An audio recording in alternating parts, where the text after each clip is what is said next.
Maulid Nabi Muhammad SAW bukan sekedar peringatan kelahiran Rasul, tapi momen untuk merenungi kembali teladan hidup yang sempurna. Di tengah dunia yang dilanda krisis moral dan kehilangan arah, akhlak Nabi menjadi jawaban. Kejujuran, kesabaran, kasih sayang, dan keadilan beliau menjadi pedoman hidup yang tak lekang oleh waktu. Meneladani akhlak Rasulullah adalah jalan untuk memperbaiki diri dan masyarakat. Kini, saat dunia haus akan keteladanan, sudah saatnya kita kembali menabur nilai-nilai luhur itu. Dimulai dari diri sendiri demi mewujudkan peradaban yang lebih beradab dan bermartabat.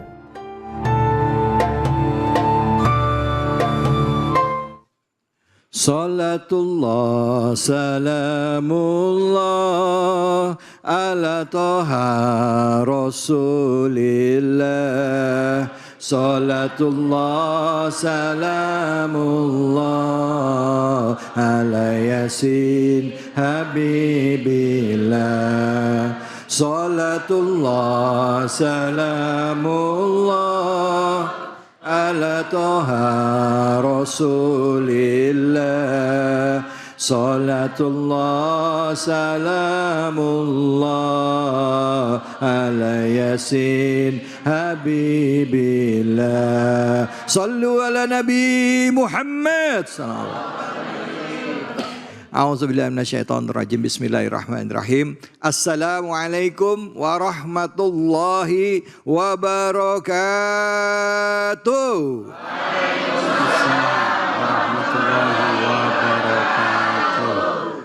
Alhamdulillahirabbil alamin. Puja dan puji kita panjatkan atas kehadirat Allah Subhanahu wa taala.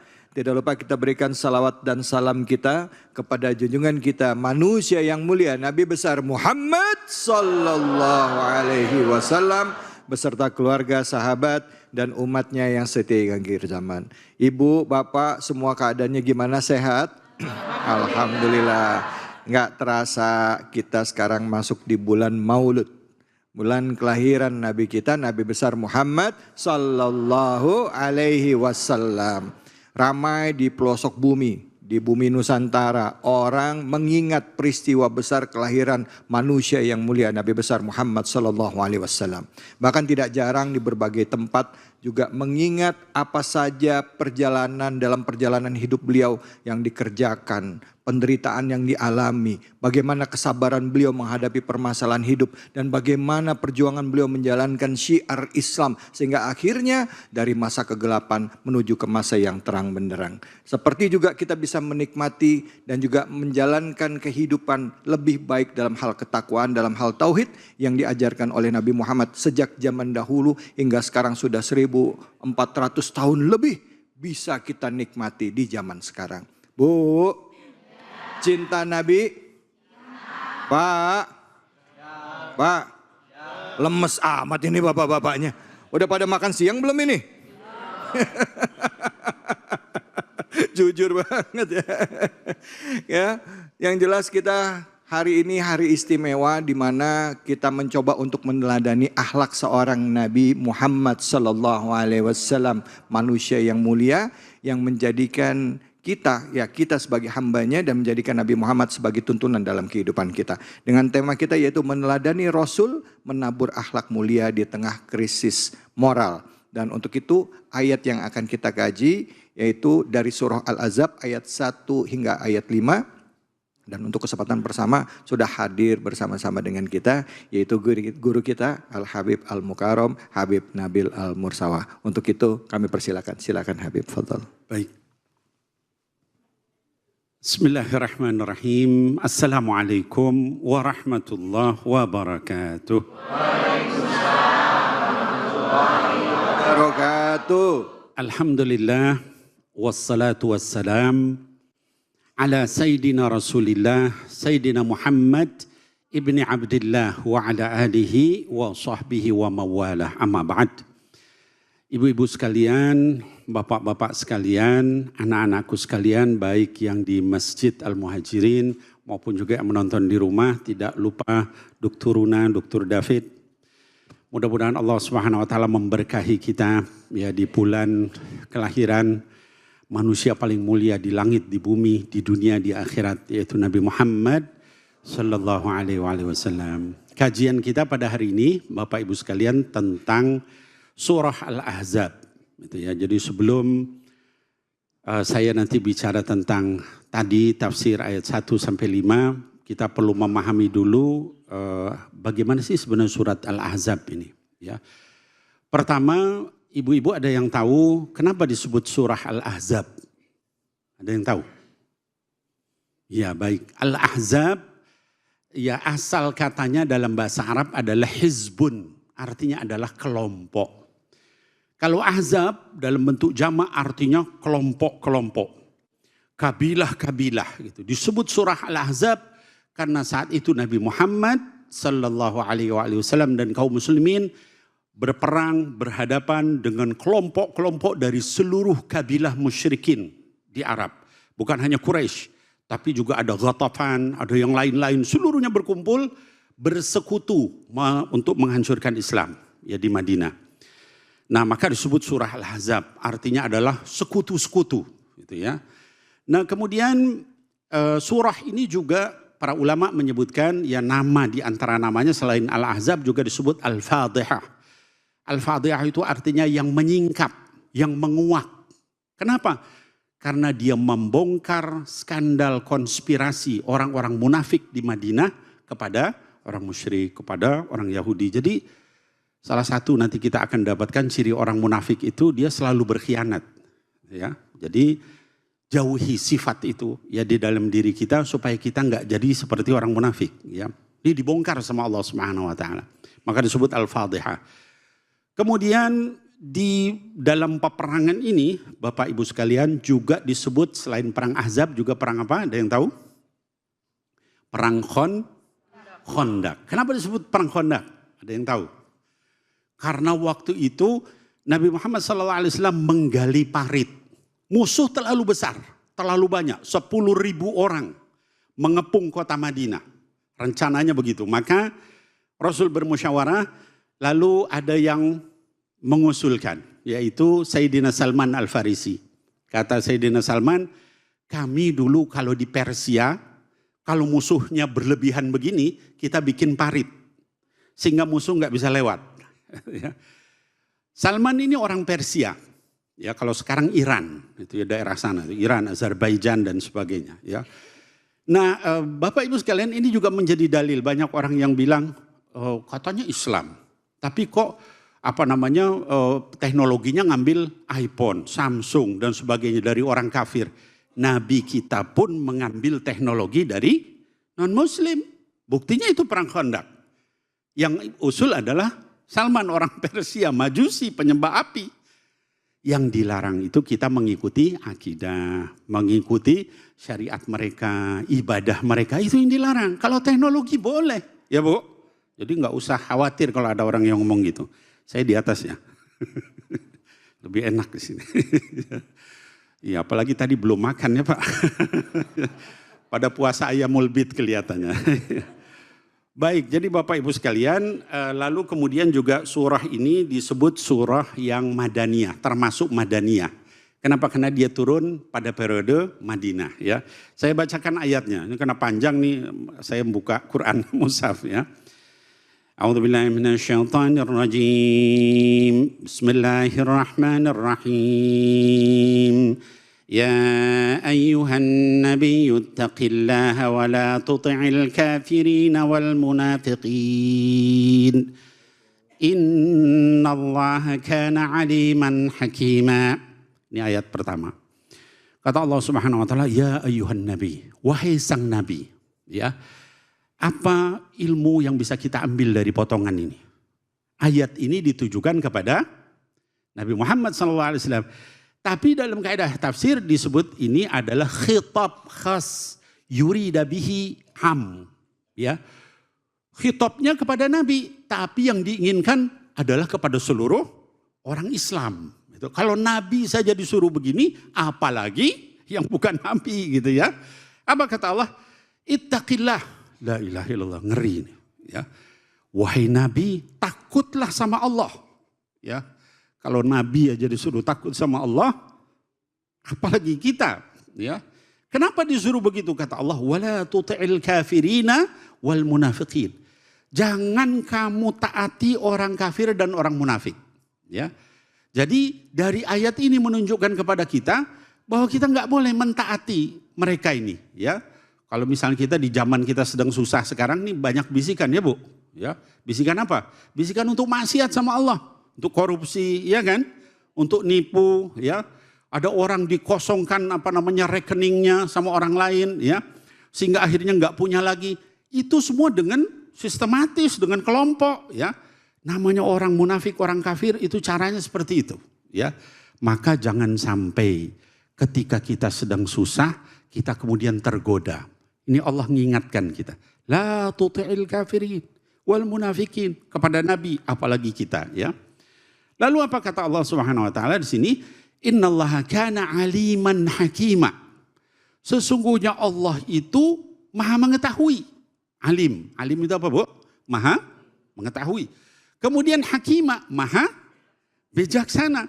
Kenapa begitu? Bapak Ibu sekalian, ini coba kita perhatikan. Waktu itu Nabi Muhammad SAW itu diancam dengan gabungan seluruh kabilah Arab, ya, musyrik, Quraisy, Ghatafan dan lain-lain. Di belakang orang Yahudi, Bani Quraidah mengancam akan membunuh Nabi SAW.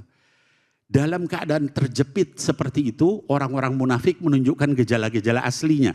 Ya, mulai main mata dengan Yahudi, main mata dengan musyrikin. Dalam keadaan seperti itu ancaman kan berarti untuk Nabi SAW dan kaum muslimin. Tiba-tiba datang orang-orang pembesar Quraisy yang kaya.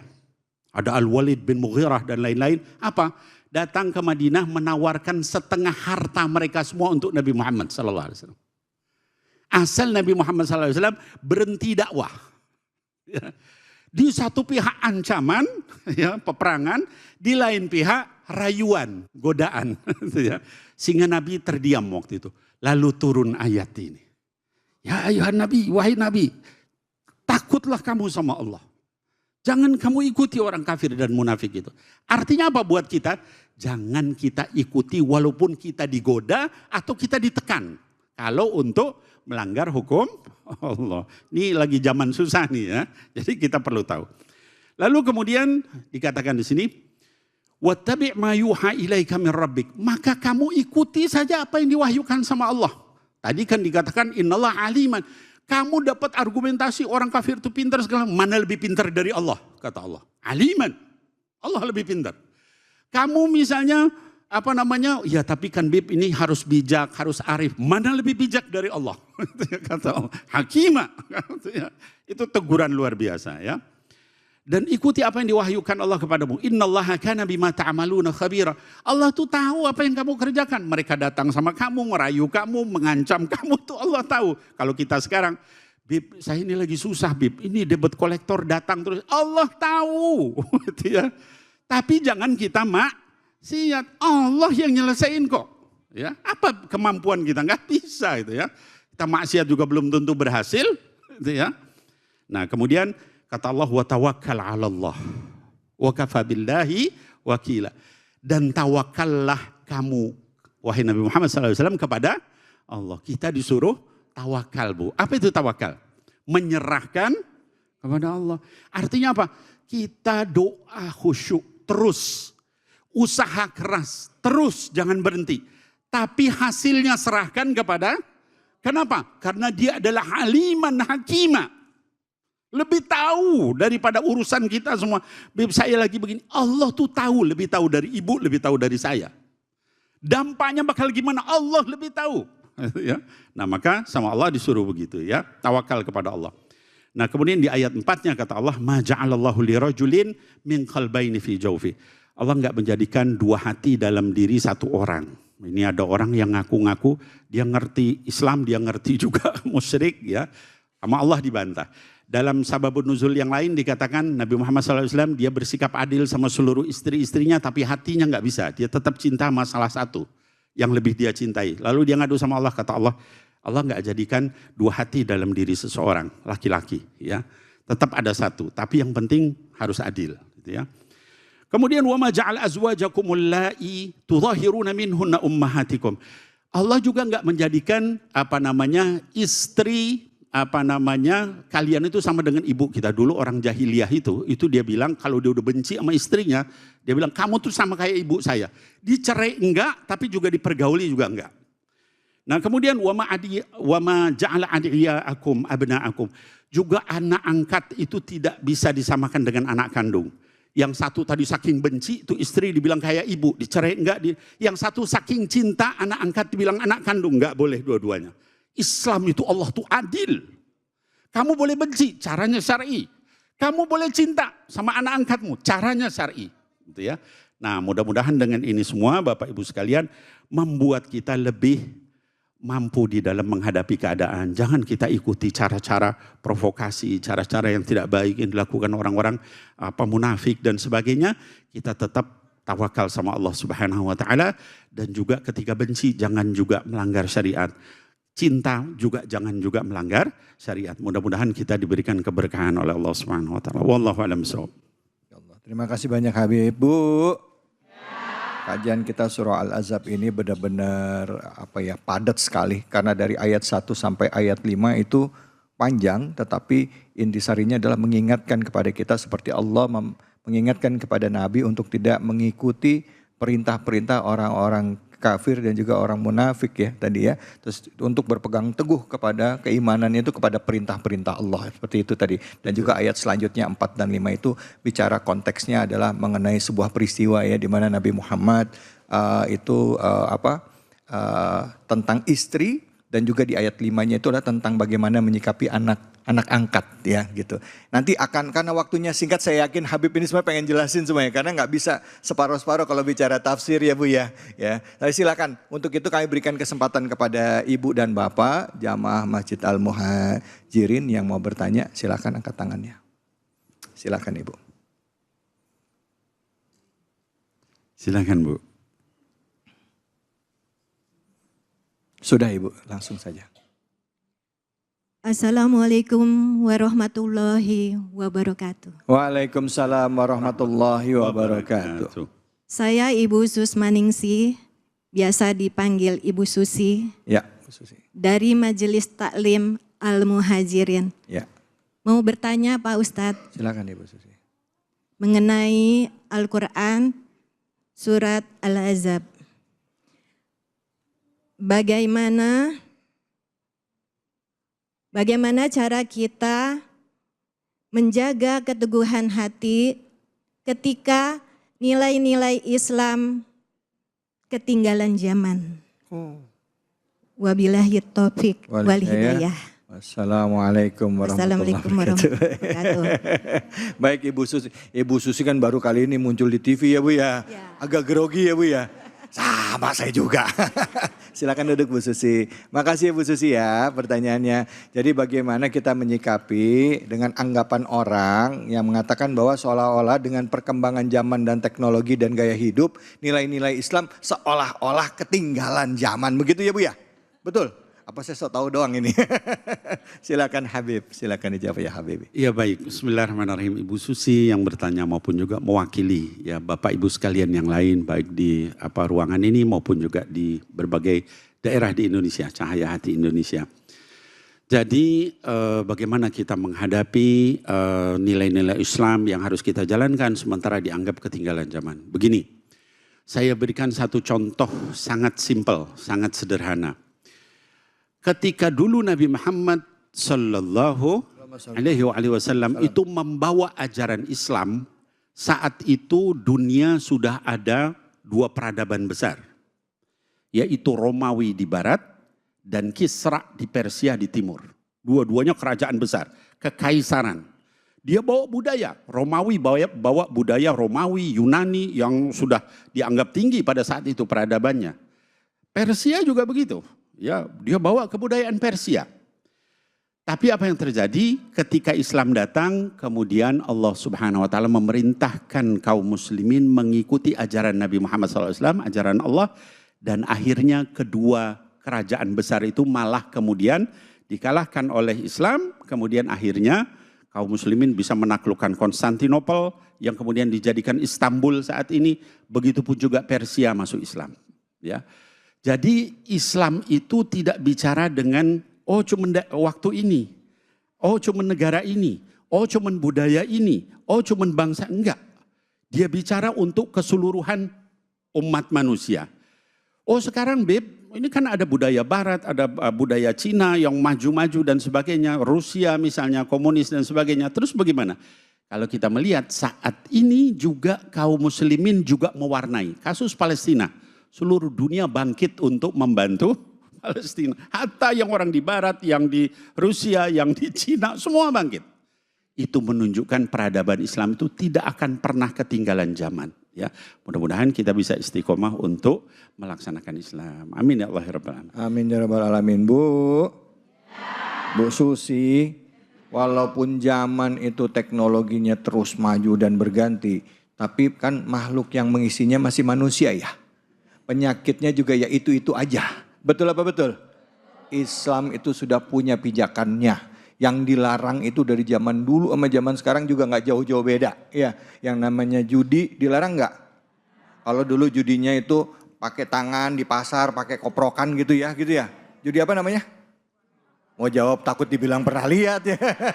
Sekarang judol, judi online. Intinya mah tetap judi ya. Begitu juga yang lainnya. Tapi Islam memberikan pijakan yang dasar dalam akhlak. Makanya di dalam salah satu hadis dikatakan Rasulullah ditanya gitu, Madinu apa agama itu? Yaitu jawabannya adalah ahsanul atau husnul khuluq, yaitu akhlak yang baik. Makanya innama bu'itsu lil utamima makarimal akhlak. Nah, nanti kita akan kaji lebih dalam sama guru kita. Habib tadi udah jelasin bagaimana Allah mengingatkan Nabi dan perilaku Nabi ya, dan juga apa yang dilakukan Nabi terhadap umatnya pada saat itu. Jangan kemana-mana, tetap di sini di Cahaya Hati Indonesia.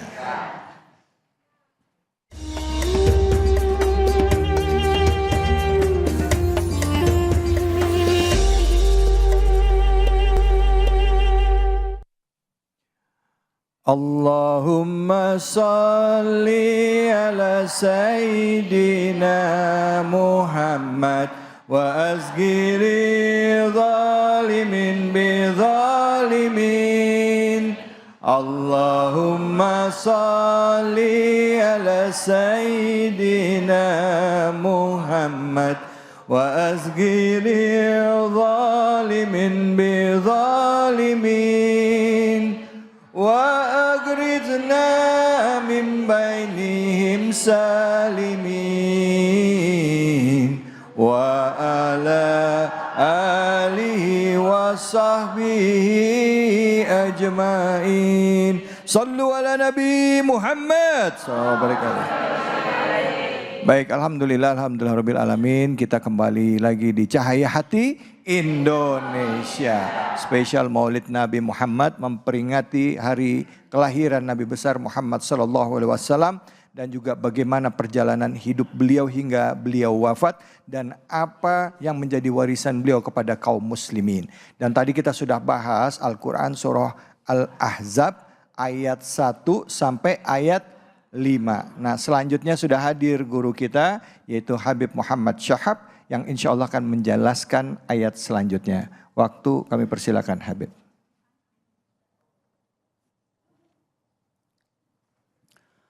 Assalamualaikum warahmatullahi wabarakatuh.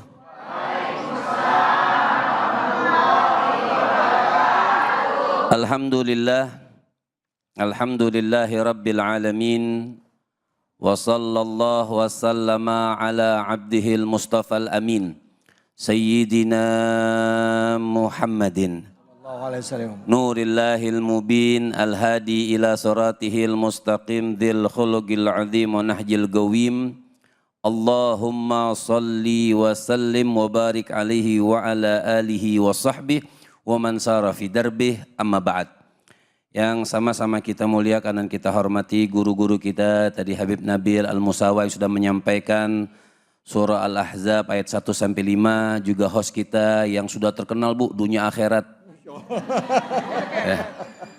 Mudah-mudahan beliau-beliau Allah panjangkan umurnya. Amin. Sehatkan badannya, kuatkan keimanannya, dan selalu berjalan di jalan Allah Subhanahu wa taala. Dan buat ibu-ibu, bapak-bapak, singkat saja, doa saya mudah-mudahan ditebalkan kantongnya. Kenceng banget amin ya. Artinya Masya Allah tadi secara rangkuman sudah dibahas ayat 1 sampai 5. Bagian saya ayat ke-6 sampai 12 panjang. Intinya ayat ke-6 itu Allah Subhanahu wa taala memberitahukan kepada kita kemuliaan Nabi. Makanya dari ayat tersebut yang pertama Nabi katakan an-nabi aula bil mu'minina min anfusihim. Nabi itu lebih mulia dari siapapun. Makanya saya tanya sama ibu, Bu, cinta mana ibu, sama Nabi atau suami? Bingung dia jawabnya. Ini Al-Quran barusan kita bacakan, keutamaan Nabi. Nabi itu aula, artinya Nabi itu paling mulia di antara semua makhluk. Bahkan min anfusihim, dari diri kita masing-masing itu Nabi yang harus didahulukan. Itu Nabi. Cinta sama suami boleh. Ini Nabi Allah Subhanahu wa taala memberitahukan, kita cinta sama Nabi boleh, cinta sama suami boleh, tapi jadikan cinta kita sama suami itu untuk dekat sama Nabi agar sampai kepada Allah Subhanahu wa taala. Itu cinta kita kepada Rasul sallallahu alaihi wasallam mubaraka alaihi wa ala alihi. Nah, di dalam ayat ke-6 juga dikasih kita oleh Allah Subhanahu wa taala buat berkesinambungan mencontoh tauladannya Nabi. Nabi kenapa paling utama, paling mulia, paling hebat? Supaya kita mencontoh dalam persaudaraan. Ada persaudaraan antara mukminin, ada persaudaraan antara kerabat. Persaudaraan kerabat itulah yang mereka diwajibkan di dalam kitab Allah Subhanahu wa taala mendapatkan warisan. Kalau persaudaraan antara mukmin tidak mendapat warisan tapi boleh mendapatkan wasiat. Itu intisari atau rangkuman daripada ayat ke-6 dalam surah Al-Ahzab. Tapi intinya kita ini dikasih tahu oleh Allah Subhanahu wa taala, oh Nabi itu mulia, Nabi itu hebat, Nabi itu aula, lebih mulia daripada yang lain. Lantas apa tugas kita? Mencontoh apa yang dibawakan baginda Nabi besar Muhammad. Dan maksud daripada Nabi paling utama itu adalah mengerjakan semua apa yang diperintahkan oleh Nabi dan kita menjauhi apa yang dilarang oleh baginda Nabi besar Muhammad sallallahu alaihi wasallam. Nah, ayat selanjutnya singkat, ayat ke-7 dan ke-8. Di sini pun Allah itu mengambil perjanjian kepada para nabi dan rasul. Ada Nabi Nuh, ada Nabi Ibrahim, ada Nabi Isa, ya, ada Nabi Musa. Artinya diambil perjanjian bukan hanya dengan nabi, tapi dengan kaum muslimin dan mukminin. Perjanjian apa? Perjanjian iman, perjanjian ketakwaan, perjanjian berbuat baik. Jadi kalau kita merasa hidup di dunia ini, berarti kita sudah punya perjanjian. Apa yang harus kita lakukan? Kita sebagai manusia maupun apapun jabatan kita, apapun kedudukan kita, apa yang harus kita lakukan? Pertama, mencontoh Rasul sallallahu alaihi wasallam. Itu yang paling penting. Berbuat baik. Kita buat apa sih Ibu? Allah ini sudah jelaskan dalam Quran, ya. Allah Subhanahu wa taala sudah jelaskan kepada kita di dalam ayat-ayat Allah Subhanahu wa taala, buat apa lagi kita melanggar perintah Allah Subhanahu wa taala. Kemudian singkat lagi, jadi kita singkat terus ini, ya. Karena waktu 2 menit lagi di belakang. Ya. Jadi 7-8 itu perjanjian dari Allah, perjanjian yang Allah berikan kepada kita. Dan juga di sini janji yang harus ditunaikan. Jadi bukan hanya kita berjanji saja kepada Allah Subhanahu wa taala berbuat baik, mencontoh Nabi, tapi perjanjian itu harus kita tunaikan. Apapun bentuknya di dalam diri kita, misal sholat 5 waktu, sama orang senyum, sama orang berbuat baik, nggak boleh nyakitin orang, kita lagi di atas, nggak boleh nindes orang, kita yang di bawah, nggak boleh melakukan hal-hal yang tidak baik, itu yang harus kita lakukan barulah perjanjian itu kita tunaikan kepada Allah Subhanahu wa taala. Nah, ayat 9 sampai 12. Ya. Itu gigi 3. Ya. 9 sampai 12 keraguan, mulai ada keraguan nih. Ya. Jadi wa idz yaqulul munafiqun walladzina fi qulubihim maradun ma wa'adanallahu wa rasuluhu illa ghurura. Ayat yang ke-12 itu. Wa idz yaqulul munafiqun. Jadi mulai ada keraguan bagi orang-orang munafik, mulai orang-orang musyrik. Orang-orang munafik kenapa? Meragukan keputusan Allah, meragukan kemuliaan Nabi Muhammad, meragukan perjanjian-perjanjian yang Allah berikan kepada Nabi dan kepada mukminin semuanya, sehingga mereka mengatakan apa? Wa idz yaqulul munafiqun. Orang-orang munafik itu berkata apa? Walladzina fi qulubihim maradun. Bukan hanya orang yang munafik, bukan hanya orang yang musyrik. Fi qulubihim maradun, yang hati mereka itu penuh dengan penyakit. Apa yang mereka katakan? Ma wa'adanallahu wa rasuluhu illa ghurura. Oh, yang dibawa oleh Allah dari surah Al-Ahzab itu, keterangan keimanan tentang Nabi apa segala macam. Oh, yang dibawa oleh Allah, yang dijelaskan sama Allah Subhanahu wa taala, yang dibawa oleh nabinya itu mereka katakan apa? Illa ghurura. Oh, itu tipu daya. Nah, ini. Mereka katakan semua perjanjian kebaikan, semua perjanjian iman, semua perjanjian ketakwaan, semua harus mencontoh Rasul sallallahu alaihi wasallam. Bahkan tadi ayat ke-6, istri-istri Nabi itu orang-orang yang paling mulia, ummul mukminin. Mereka katakan, oh illa ghurura. Sampai di ayat itu ada pertolongan dari Allah. Ketika mereka ditolong, ada peperangan. Tadi sudah katakan peperangan Khandaq. Ditiupkan angin, ditiupkan segala macam. Dibantu oleh Allah Subhanahu wa taala. Namanya orang munafik, orang musyrik. Mereka tidak mau nurut. Mereka katakan apa? Yang dijanjikan oleh Allah, yang dijanjikan oleh Rasul, illa ghurura. Semuanya itu tipu daya. Nah, itu permasalahan. Kenapa? Fi qulubihim maradun. Karena waktu sudah habis.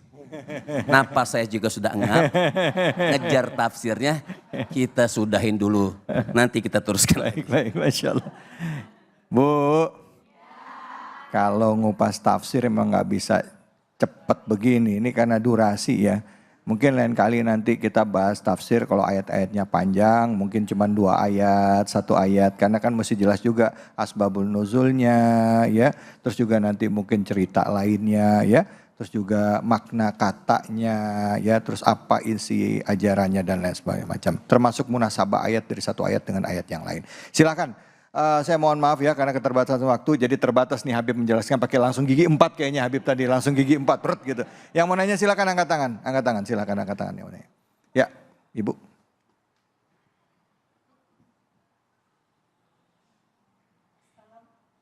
Sudah Ibu, sudah langsung. Ya. Baik, Ibu pakai mic saya.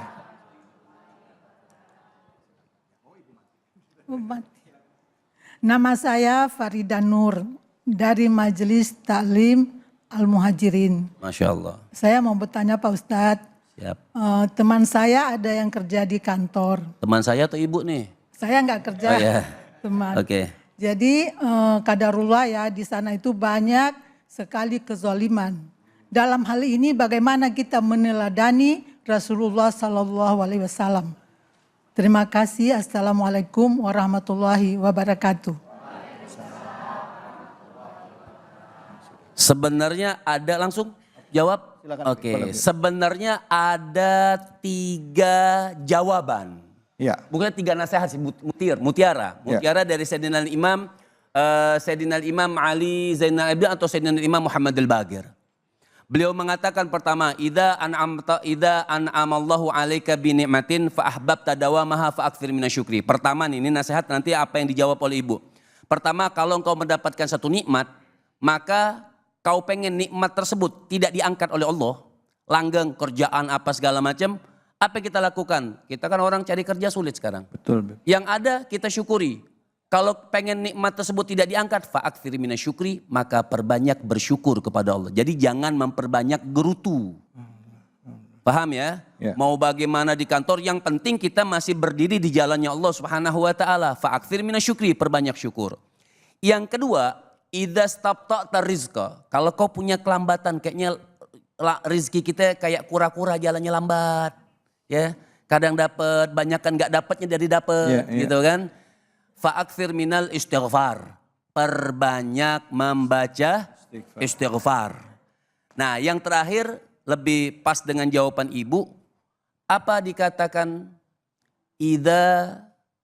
Kalau terjadi sesuatu keputusan dalam instansi, dalam satu kantor, keputusan direktur atau posisi majikan memutuskan kerjaan sesuatu, memerintahkan kepada pembantu misalnya, yang sekiranya itu membuat kita zalim, menurut kita itu zalim, nggak sanggup kita melawan, ngomong salah, nggak ngomong salah, kan terjepit Mas David. Ya.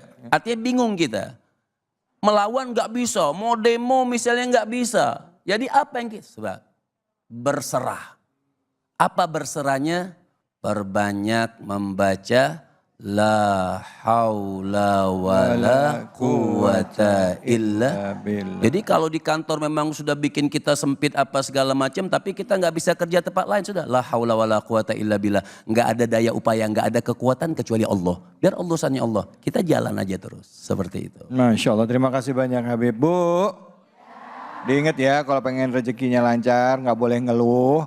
Ya kalau udah mulai capek, ngerasa gimana, ada rezeki, ada uang banyak, bersyukur. Kedua tadi katanya Habib apa? Kalau misalnya rezekinya jalan di tempat atau pendapatannya jalan di tempat, banyak istighfar. Terus kalau misalnya keadaannya udah nggak bisa diapa-apain lagi, memang sudah harus terjadi seperti itu, bisa pemutusan hubungan kerja, bisnis dan sebagainya macamnya, kita pasrahkan kepada Allah dengan mengucap la haula wala quwata illa billahil aliyil azim. Baik, alhamdulillah. Terima kasih banyak Habib. Kita akan lanjut lagi, banyak hal yang akan kita gali di sini seputar akhlak Rasulullah sallallahu alaihi wasallam dalam rangka Maulid Nabi Muhammad sallallahu alaihi wasallam. Tentunya hanya di sini, dan kita akan berbagi keberkahan bersama dengan seluruh jamaah dengan luwak white coffee tentunya. Hanya di sini di Cahaya Hati Indonesia.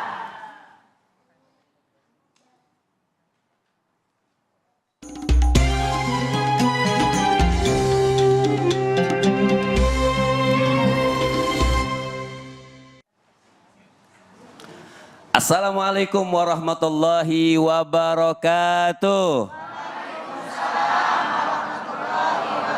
Nah, saatnya nih kita ibu-ibu, bapak-bapak, ada kuis Cahaya Hati Indonesia berbagi keberkahan bersama Luwak White Coffee. Jadi jamaah yang sekiranya pengen dapat hadiah harus bisa menjawab pertanyaan saya. Yang bisa jawab dapat hadiah 1 juta rupiah dari Luwak White Coffee. Tapi dipotong pajak ya. Siap? Kira-kira pertanyaannya seperti ini. Apa tema yang dibahas kali ini? Yang bisa tunjuk tangan. Yang bisa, yang nggak bisa berarti yang saya tunjuk yang nggak bisa nih.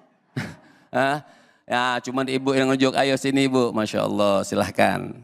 Wah, ibunya ini sudah paham banget ini kayaknya. Sehat ibu? Alhamdulillah. Nah, kenalan dulu kita, namanya siapa? Nama saya Sinta. Sinta dan Rama. Iya. Baik, saya ulangin. Udah siap jawabannya? Insya Allah. Baik, saya siap. Saya ulang sedikit jawabannya. Apa tema kita hari ini yang dibahas di Cahaya Hati? Saya izin menjawab ya Pak Ustaz. Siap. Meneladani Rasul, menabur akhlak mulia di tengah krisis moral. Masya Allah. Bu, kira-kira jawabannya salah atau betul? Salah atau betul? Sekongkol ya? Masya Allah, selamat buat ibu, jawabannya betul. Ibu mendapat hadiah dari Luwak White Coffee 1 juta. Alhamdulillah. Jangan lupa dipotong pajak ya. Baik. Masya Allah.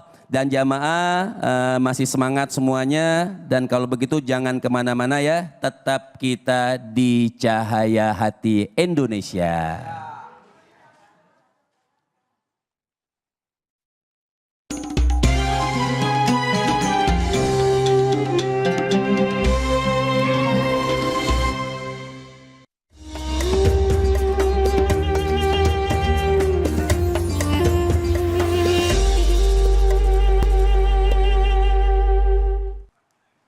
Subhanallah walhamdulillah wa la ilaha illallah wallahu akbar wa la haula wa la quwwata illa billahil aliyyil azim.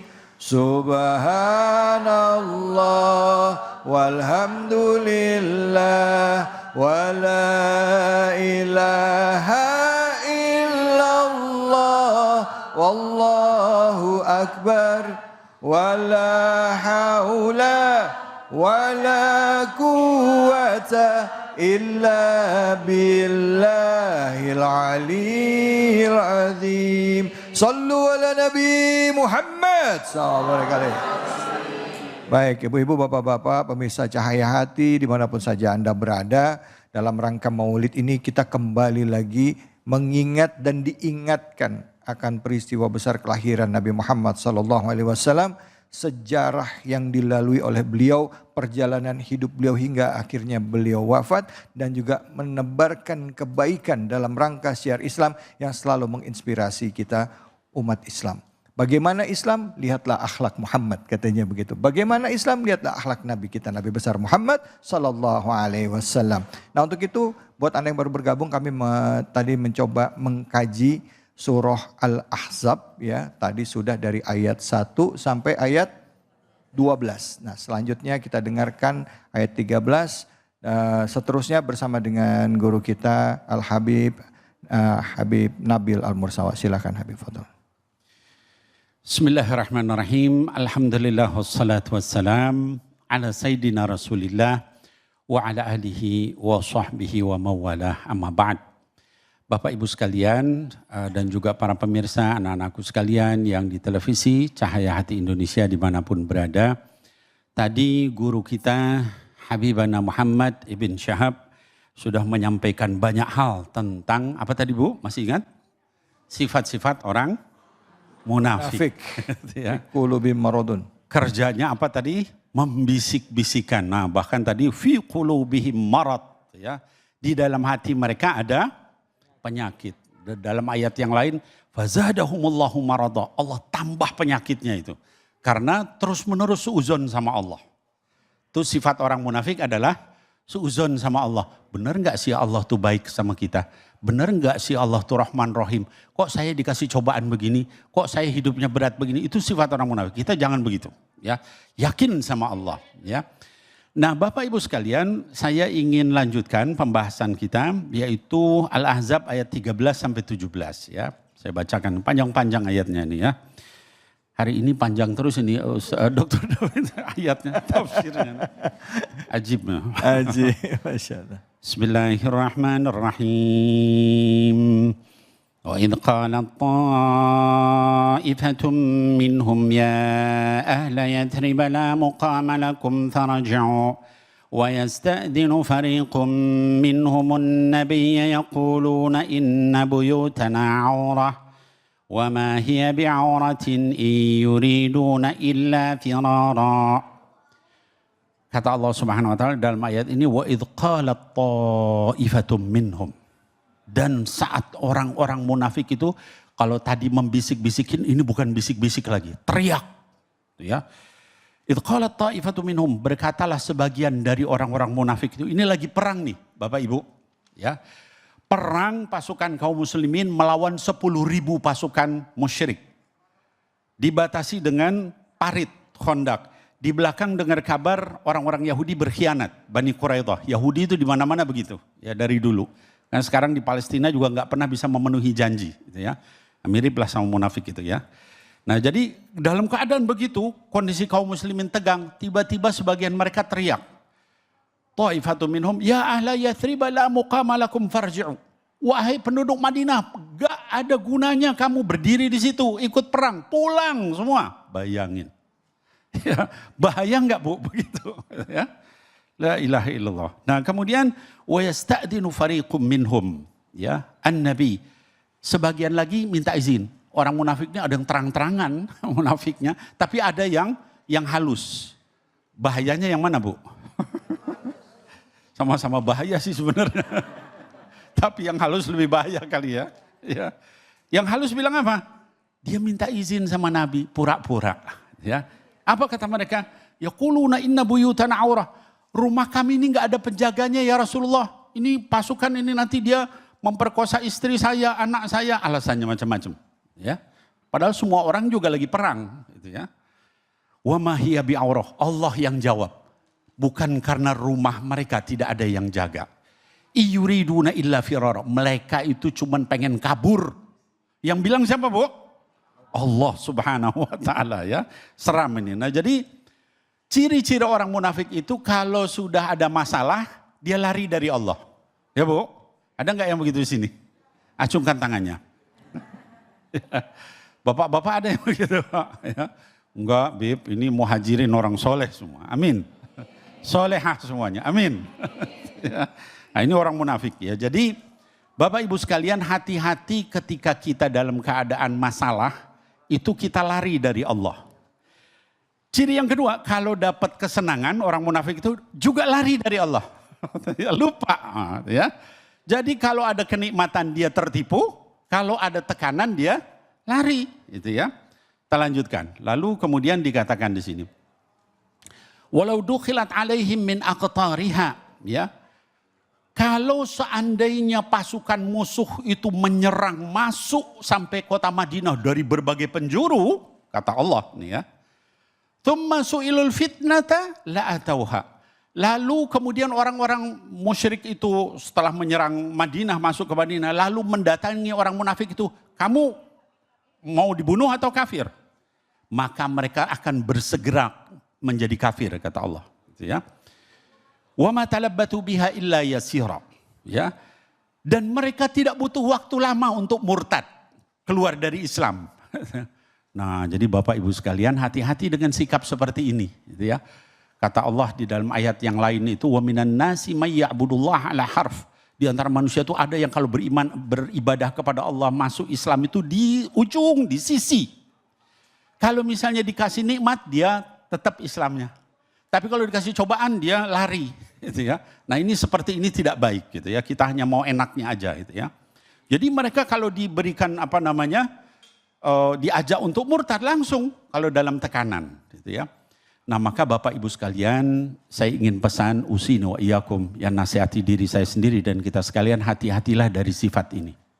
Orang kafir aja masuk neraka itu enggak sampai di kerak neraka.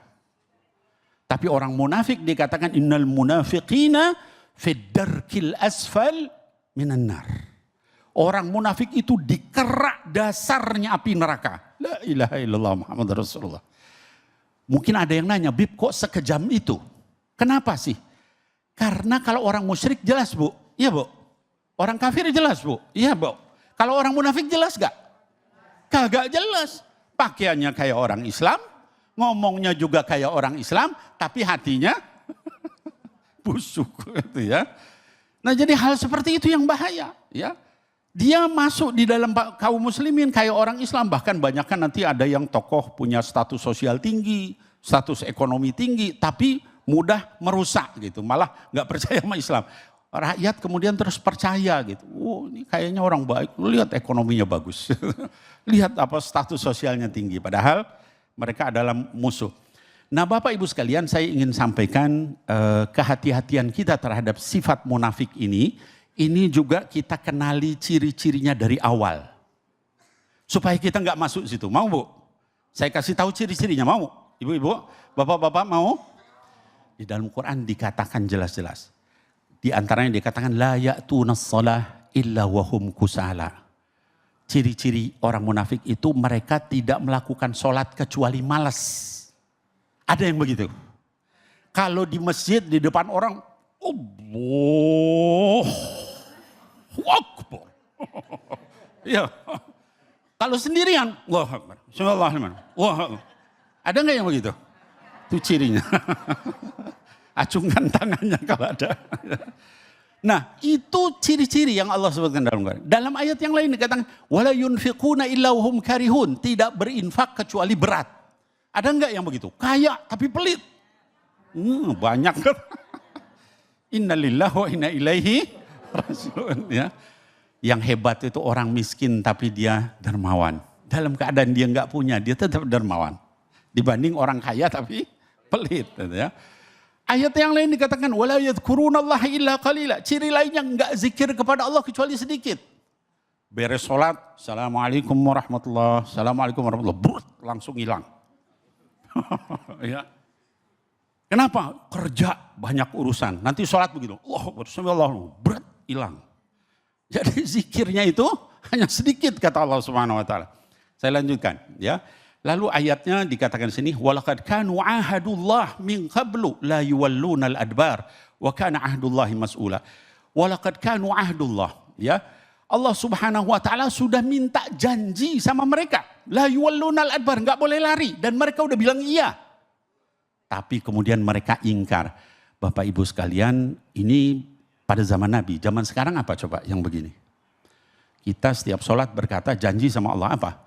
Inna salati wa nusuki wa mahyaya wa mamati lillahi rabbil alamin. Sholatnya begitu. Ketika sholat janji sama Allah. Tapi apa benar kita hidup mati kita itu hanya untuk Allah? Ya. Ingat itu nanti ditanya sama Allah Subhanahu wa taala. Kalau hidupnya untuk hal yang maksiat, untuk korupsi, untuk bikin kekacauan dan sebagainya, maka janji itu nanti ditanya sama Allah. Mudah-mudahan Allah menyelamatkan kita semua. Amin ya Allah ya Rabbal Alamin. Alhamdulillah, terima kasih banyak Habib. Sama-sama. Bu. Masya Allah, ternyata banyak ya Ibu Bapak hal-hal yang dekat dengan keseharian kita, terutama tadi sudah dikasih warning atau dikasih peringatan karakter orang-orang munafik ya. Di dalam era zaman sekarang ya, di mana era ini kita nggak bisa bedain mana benar mana salah. Istilahnya itu post-truth. Kadangkala yang di media sosial itu kelihatannya benar karena banyak yang mengaminkan. Padahal sebenarnya yang mengaminkan atau membenarkan peristiwa itu adalah orang-orang bayaran atau suruhan atau istilahnya buzzer ya. Akhirnya kita berpikir bahwa memang itu adalah sebuah kenyataan padahal belum tentu benar. Nah, hari ini kita coba mencari kebenaran di dalam Al-Quran, bukan mencari pembenaran melalui akhlak dari Nabi Muhammad sallallahu alaihi wasallam. Nah, baik, saya akan berikan kesempatan kepada ibu-ibu atau bapak-bapak mau bertanya, silahkan angkat tangannya. Baik, silakan.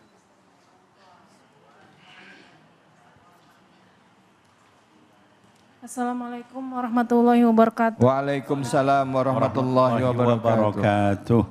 Saya Rini dari Majelis Taklim Al-Muhajirin. Ya. Izin bertanya Pak Ustadz. Silakan, Ibu mic-nya boleh lebih dekat biar suaranya lebih jelas. Baik, makasih. Ya Pak Ustadz.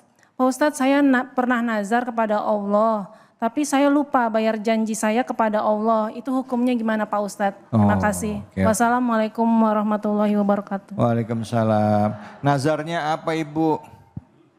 Ibu, nama ibu siapa? Nama ibu? Ibu siapa? Ibu Rini. Ibu Rini, nazar misalnya kalau anak saya naik kelas nih gitu ya. Saya nazar mau traktir teman-teman satu kelas gitu ya.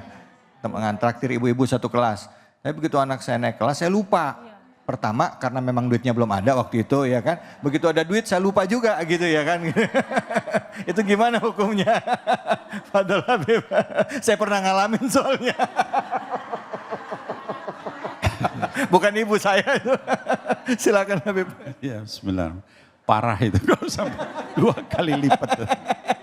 Double jadinya. Double. Ya. Jadi begini Bapak Ibu sekalian, ini mungkin juga ya kasus-kasus yang terkait dengan nazar ini ya. Dalam fikih itu nazar itu disamakan hukumnya dengan sumpah. Kafaratnya gitu. Kafarat nazar sama dengan kafarat sumpah.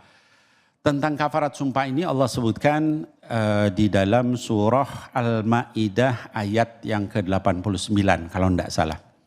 Kata Allah, fakaffaratuhu it'amu asyarati masakina min awsati ma tut'imuna ahlikum.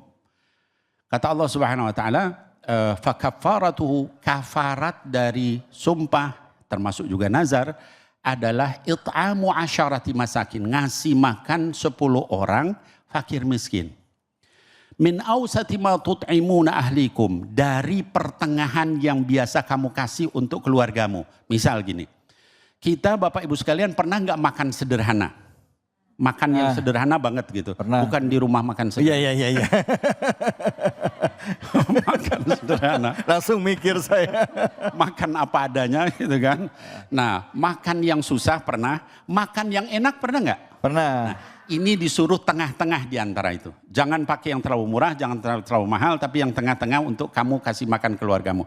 Itu 10 orang fakir miskin, ya. Kemudian au kiswatuhum, atau kasih pakaian 10 orang fakir miskin itu. Dan nggak boleh digabung. Oh, saya ini 1 orang, dia fakir miskin, saya kasih 10 kali makan atau 10 pakaian, nggak boleh. Harus pisah-pisah 10 orang. Bagaimana kalau tidak bisa begitu? Dikatakan au tahriru raqabah, memerdekakan hamba sahaya. Sekarang udah nggak ada hamba sahaya. Nah, faman lam yajid, kata Allah, kalau tidak bisa dua-duanya itu, maka puasalah, fasyamu thalathati ayyam. Puasa 3 hari. Jadi kafarat sumpah apa, Bu? Puasa 3 hari. Kalau nggak bisa ngasih makan 10 orang fakir miskin, maka atau kasih pakaian 10 orang fakir miskin, maka puasa 3 hari. Kata Allah Subhanahu wa taala, itulah kafarat dari aimanikum idza halaftum. Kafarat dari sumpah yang kamu ucapkan. Wahfadhu aimanakum. Dan setelah itu jaga sumpah-sumpahmu ke depannya. Jangan diulangi. Ya, ngulangi salah lagi nggak dibayar lagi. Itu yang nggak boleh. Perlu disampaikan nggak, Habib Afwan, perlu nggak disampaikan ke orang yang udah kita nazarkan itu? Perlu nggak kita bilang, maaf ya saya belum bisa mewujudkan nazar saya atau gimana gitu? Nggak perlu ya? Iya, kalau misalnya kita belum lafaz sama dia, baru dalam hati, nggak perlu juga nggak apa-apa. Kan itu bainana wa bainallah. Oh iya betul. Tapi kalau kita udah pernah ngomong, nanti kalau saya ini, ya kita harus minta maaf, minta halal gitu ya sama orang itu. Baik ya. Makasih banyak Habib. Sama-sama. Baik, jelas ya Bu ya? Jelas ya Bu? Ya, kemarin sama siapa nazarnya Bu?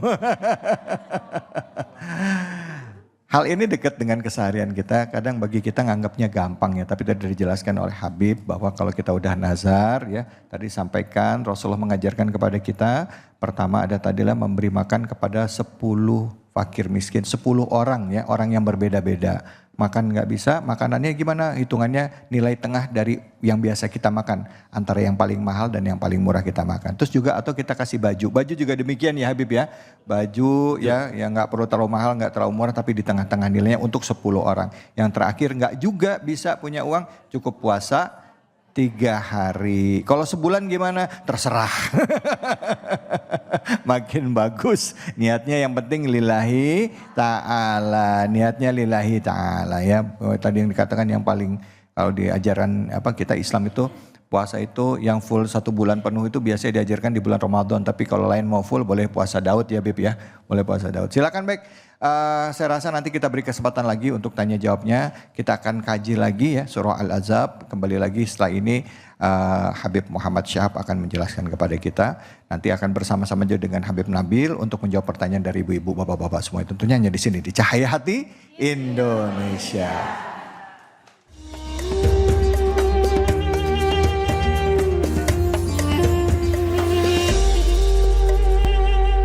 Astaghfirullah Rabbal baraya, astaghfirullah minal khataya, astaghfirullah Rabbal baraya, astaghfirullah minal khataya.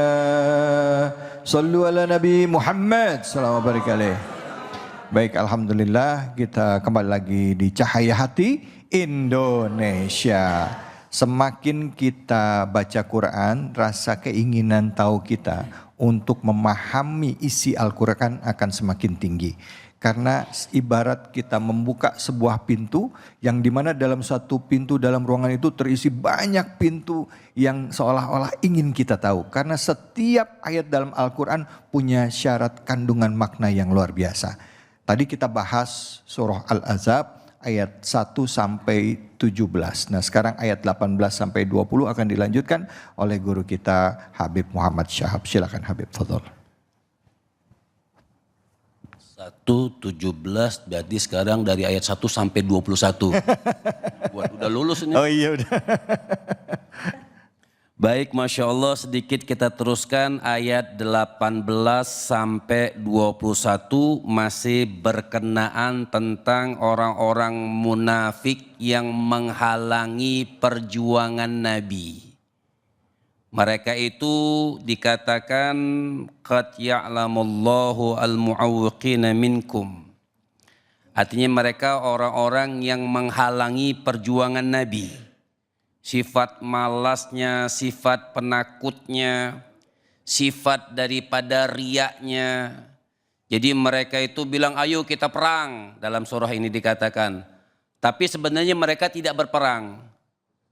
Jadi mereka datang itu hanya sebentar kemudian pulang. Kan ada ibu-ibu tuh, ayo majelis, majelis, majelis. Ibu-ibu yang lain masuk yang ngajak pulang.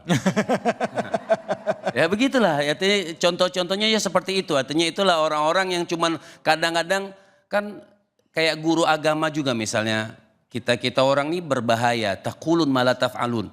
Kadang-kadang cuman bisa ngomong tapi enggak ngamalin. Betul Ibu? Betul.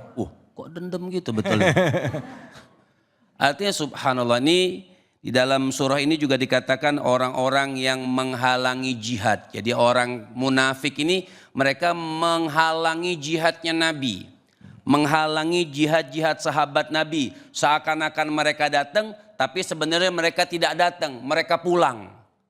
Kemudian mereka datang itu apa? Di dalam surah selanjutnya dikatakan hanya bermodal riak saja. Supaya nama dia bagus, ada tuh. Kalau bahasa sekarang Mas David apa? Cuma nyetor muka. Kelihatan bawa pedang, kelihatan Nabi dia pulang. Nah itu seperti itulah orang-orang yang munafik menghalangi ria, pengen hanya dipuji saja seakan-akan mereka datang. Kan zaman sekarang juga kalau kita aplikasi ke zaman sekarang kan banyak juga pahlawan kesiangan. Sebenarnya dia tidak berjuang tapi dia yang paling berkoar-koar seakan-akan dia berjuang. Ya kita nggak kesana-sana Ibu, Masya Allah. Nah, lagian pakai mancing-mancing, mama gitu Beb. Makanya ya, dipancing nyamber. Ayat terakhirnya, makanya inti mungkin menutup dari acara yang mulia tentang mentadaburi akhlak Nabi. Makanya ayat yang 21 itu dikatakan laqad kana lakum fi rasulillahi uswatun hasanah liman kana yarjullaha wal yawmal akhir wa dzakarallaha katsiran. Sihat. Sebenarnya dari problem-problem itu semua yang ada di dunia ini semua kenapa? Nggak mau contoh Nabi. Kalau kita kembalikan ke ayat 21 ini, laqad kana lakum fi rasulillahi, ada yang bacanya uswatun boleh, ada yang bacanya iswatun juga boleh. Jadi di dalam diri Nabi itu ada yang namanya uswah, contoh. Kalau kita lihat diri Nabi, munafik nggak ada. Berarti kalau ada orang munafik yang tadi diceritakan dalam surah Al-Ahzab, berarti dia nggak contoh Nabi. Betul Ibu-Ibu? Orang mencontoh Nabi itu, makanya seorang imam mengatakan fal khair kulluhu fitiba. Saya mau tanya, Ibu nih pengen nggak bagus dunia dan akhirat? Mau. Mau kita, betul Pak? Walaupun cuma 2,5 orang. Pengen kita hidup. Ada orang pengen hidup dunia dan akhirat senang. Kita pengen dunia akhirat. Ada orang yang mungkin dunia nggak dapat nggak apa-apa, yang penting akhirat lulus. Ada orang yang akhiratnya nggak lulus nggak manfaat, dunianya hebat, tapi akhiratnya nggak lulus nggak bisa. Kenapa itu terjadi? Karena tidak menteladani Nabi. Nah, masya Allah nih, ini bulan Maulid, 12 Rabiul Awal, diceritakan tentang Rasul Sallallahu Alaihi Wasallam, diceritakan tentang musuh-musuh Nabi. Kita yang punya akal sehat bisa memilih, oh saya mau ikut Nabi. Maka dikatakan rumus fal khair kulluhu fil ittiba wasyar kulluhu fil ibtida. Maka seorang imam ini mengatakan orang pengen bagus dunia dan akhirat, apa pongkolnya? Harus dia mengikuti, mencontoh langkah-langkah baginda Nabi besar Muhammad Sallallahu Alaihi Wasallam. Wasyar kulluhu fil ibtida. Artinya orang yang pongkol daripada keburukan, tidak selamat dunia, tidak selamat akhirat. Walaupun dia selamat dunia tapi tidak akan selamat akhirat. Kenapa? Jauh daripada mencontoh Nabi. Kan ayat dikatakan liman kana yarjullaha wa rasul. Liman kana yarjullaha wal yaumal akhir. Dia yang pengen mengharapkan keridhaan Allah, yang dia percaya dengan hari kiamat, apa yang dia harus ikutin? Mengikutin baginda Nabi dan orang-orang yang berzikir dengan zikir yang banyak, nyebut ingat kepada Allah Subhanahu wa taala. Jadi jauh daripada sifat munafik, jauh daripada sifat musyrikin. Tadi sudah dikatakan sama Habib Nabil, orang munafik itu jauh ya. Memang dikerak di dasar neraka jahanam, tidak disukai. Orang munafik itu kalau di dalam surah Al-Baqarah pun dikatakan, mereka ketika datang hadis Nabi, ketika datang hadir majelisnya Nabi, Nabi lagi ngajar, mereka datang, mereka duduk, mereka dengerin Nabi. Tapi ketika mereka pulang, kumpul bersama orang-orang munafik, apa yang kamu katakan? Itu cuman kita duduk-duduk doang di sono. Ayo kita main-main lagi, ayo kita minum-minum lagi, begitu. Itulah orang-orang yang dibenci oleh Allah Subhanahu wa taala. Nah, kita ini bersyukur dengan kelahiran baginda Nabi besar Muhammad Sallallahu Alaihi Wasallam. Jangan pernah ngomong, ini termasuk orang munafik nih. Kalau diajak ibadah, diajak mencontoh Nabi, Maulid itu mencontoh Nabi. Apa mereka katakan? Oh, itu kan Nabi. Pernah kan? Bu. Kita kalau diajak sunnah, diajak puasa, diajak ibadah, diajak baca Quran, kayak Nabi, dia katakan, oh itu kan Nabi, wajar. Ini salah. Kita nggak boleh ribut, kita nggak boleh rusuh, yang atas nggak boleh menindak yang bawah. Itu kerjaan Nabi, Nabi yang mencontohkan jadi orang baik. Oh kami ini manusia lemah, itu kan Nabi, itu salah. Mau yang atas berbuat baik, yang bawah berbuat baik, dua-duanya berbuat baik, ketemu. Maka sukses dunia akhirat. Kalau dikatakan oh itu kan Nabi, salah. Yang harus kita katakan apa? Lihat dong perkataan Allah. Allah udah ingatkan juga sama kita. Apa kata Allah Subhanahu wa taala? Wa ma arsalna min rasulin illa liyuta. Orang mana-mana ngadain maulid, bagus ngadain maulid. Di mana-mana baca sejarah Nabi, bagus atau tidak? Bagus atau tidak? Tapi kata Allah, wa ma arsalna min rasulin, tidak kami utus seorang nabi dan rasul bukan cuma kita pandai baca sejarahnya. Illa liyuta, tapi kita ikutin. Walaupun ibu enggak sekuku-kukunya nabi kita, cara ibadahnya kayak nabi, tapi tetap kita enggak bisa sholat seperti nabi, terus stop sholatnya. Kita nggak bisa berakhlak seperti Nabi, terus stop akhlaknya. Nah, kita nggak bisa beradab seperti Nabi, terus stop adabnya. Tidak. Harus, makanya dikatakan tidak aku utus seorang Nabi illa liyuta, kecuali untuk ditaati dan dicontoh. Nah pulang kita dari majelis manapun, majelis yang mengingatkan kita tentang Allah dan Rasulnya, majelis maulid, pulang apa? Kita bawa tuh akhlak Nabi ke rumah tangga kita. Kenapa? Laqad kana lakum fi rasulillahi uswatun. Kenapa kita bawa dalam surah Al-Ahzab ini sudah katakan, karena dalam diri Nabi sudah contoh yang terbaik, yang paling sempurna. Mudah-mudahan Allah Subhanahu wa taala jadikan Nabi Muhammad itu idola kita. Masya Allah, amin amin ya rabbal alamin. Bu, Pak. Bapaknya tinggal berapa gelintir aja ini. Ada yang bilang, Bib, ada yang bilang begini, Siap. Bedanya umat Islam zaman sekarang yang kebanyakan ya, Islam kebanyakan sama Rasulullah itu bedanya cuma sedikit. Apa tuh? Rasulullah itu sedikit makan, kita sedikit-sedikit makan. Rasulullah sedikit tidur, kita sedikit-sedikit tidur. Kadang-kadang Rasulullah nggak bisa tidur, ibu-ibu juga nggak bisa tidur. Cuman bedanya ibu nggak bisa tidur, nggak punya uang. Kalau Nabi nggak bisa tidur, kalau masih ada uang pengen disedekahkan. Allahu Akbar, Allahu Akbar, Allahu Akbar. Masya Allah Habib udah diingetin ya Bu ya. Bu, Pak, yang mau nanya siapa, angkat tangannya silahkan. Ya, Ibu ini di depan. Assalamualaikum warahmatullahi wabarakatuh. Waalaikumsalam warahmatullahi wabarakatuh. Saya Bu Ami dari Majelis Taklim Al-Muhajirin. Ya Bu Ami. Izin bertanya Pak Ustadz. Silakan. Siap, Ibu. Kita hidup di era digital. Karena banyak fitnahnya nih. Bagaimana cara membentengi diri dengan meneladani sifat Rasulullah. Itu aja Pak Ustadz. Terima kasih. Wassalamualaikum warahmatullahi wabarakatuh. Waalaikumsalam. Ini ceritanya era modern ya. Orang modern banyak fitnah lewat handphone, hoax segala macam.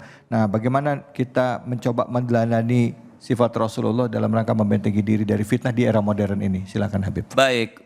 Al-Quran itu tidak berubah. Mau di era modern, hukum-hukum Allah itu nggak mudah. Modern harus mengikuti agama, bukan agama ngikutin modern.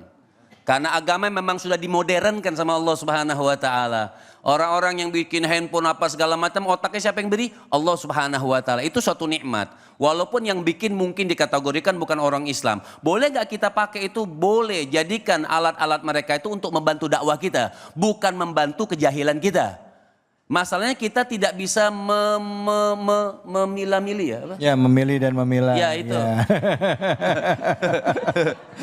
Ya, atau itulah milih-milih lah. Kita nih misalnya kayak anak-anak kita nonton-nonton, memang kita pilih juga. Oh, yang memang bermanfaat kita tonton. Yang tidak bermanfaat kita tidak tonton. Makanya Allah katakan walladzina amanu wa amilus solehati wa amanu bima nuzila ala Muhammadin. Makanya ada 3 aja bentengan buat kita. Pertama beriman, kedua beramal soleh. Tanta jari kita juga beramal soleh. Mana yang kita klik nih? Oh, yang kita klik yang bagus-bagus, yang nggak kita klik itu yang nggak bagus kita lewatkan. Itu namanya amal soleh.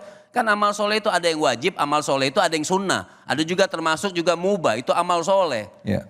Yang wajib-wajib kita kerjakan, yang jelek-jelek itu tergantung memang keimanan kita. Nah di situ kita tahu iman kita lagi naik atau iman kita lagi turun. Ketika kita lagi nonton-nonton yang nggak bagus, berarti iman kita lagi merosot itu. Harus sadar, cepet-cepet sadar. Kalau lagi naik, lagi pas dengar ngaji, oh ada Habib Muhammad lewat, tonton dulu deh. Ini enggak Habib Muhammad, Habib Muhammad lewatin. Nah itu berarti lagi merosot. Bisa aja Habib. Artinya seperti itu. Jadi membentengi hal-hal yang modern itu buat kita memang agama juga harus dimodernkan. Iya, iya. Dengan tata cara yang modern tapi syariat Rasulnya tidak berubah. Makanya yang ketiga Allah katakan wa amanu bima nuzila ala Muhammadin. Harus patuh tunduk dengan apa? Dengan yang diturunkan kepada Nabi Muhammad. Itu termasuk maulid itu kan, beriman, beramal soleh, mencontoh Nabi. Itu orang yang pintar maulid. Yeah. Itu orang yang hadir maulid. Itu orang yang bisa lihat era digital. Era digital tidak boleh jauh dari 3 syarat: iman, beramal soleh, dan mencontoh Nabi. Sudah selesai. Oh ya, baik, terima kasih banyak. Baik. Baik. Udah Terima habis, kasih banyak. Udah habis. Oh ya udah. Bu, jelas tadi Habib udah ngomong ya Bu ya.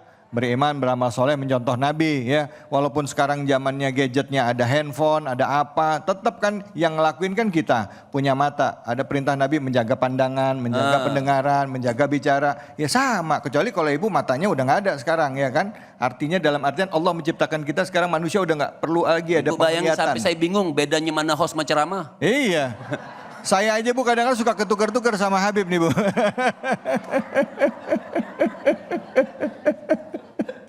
Allahu Akbar.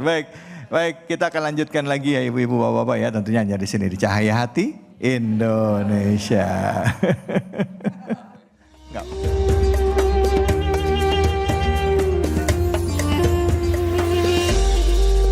Alhamdulillah wa la ilaha illallah wallahu akbar.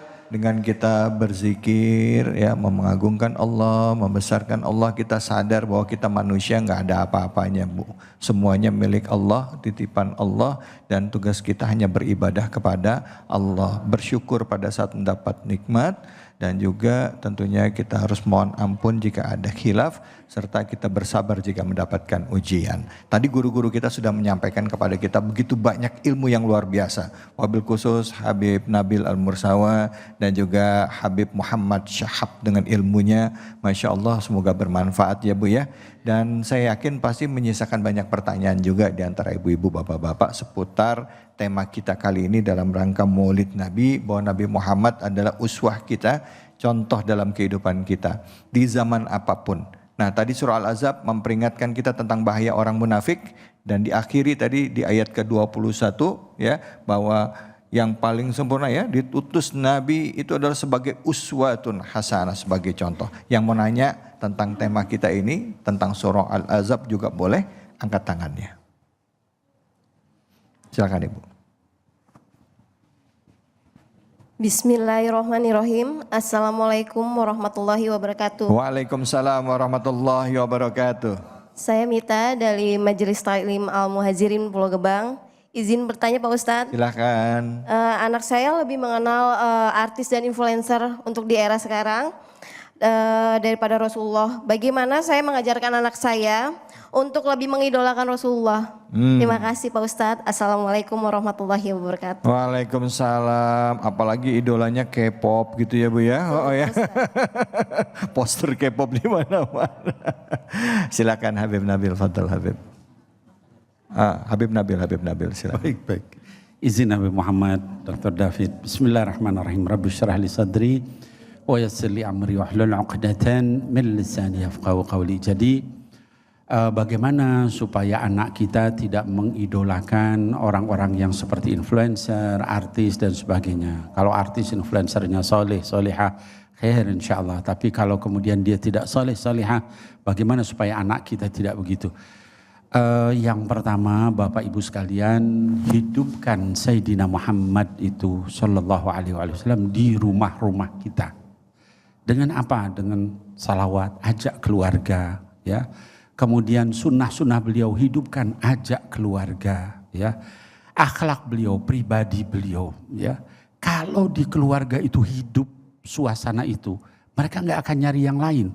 Siapa orang yang paling sayang sama kita dibanding Sayyidina Muhammad sallallahu alaihi wasallam? Mau meninggal aja yang dipikirin kita, ummati, as-salah, as-salah. Itu kalau anak kita dibiasakan hidup dengan itu, dia nggak akan nyari yang lain, ya. Nah, jadi mulai dari kita orang-orang tua, mulai dengan memberikan contoh, bikin supaya suasana hadis, sirah, ya, akhlak, ada bahkan penampilan Nabi Muhammad SAW itu ada di rumah kita. Kalau anak-anak kita yang perempuan, Ummahatul Mukminin, ya, bagaimana Khadijah, Aisyah dan lain-lain, sehingga mereka nanti ngikutinnya ke situ, ya. Anak saya misalnya Pak dari kecil aja dia udah kalau keluar dia langsung nutup kerudung padahal masih kecil. Kenapa? Ngikutin ibunya, ngikutin kakak-kakaknya gitu ya. Nah, jadi saya kira mungkin itu di antara cara supaya anak-anak kita lebih dekat dengan Sayyidina Muhammad SAW.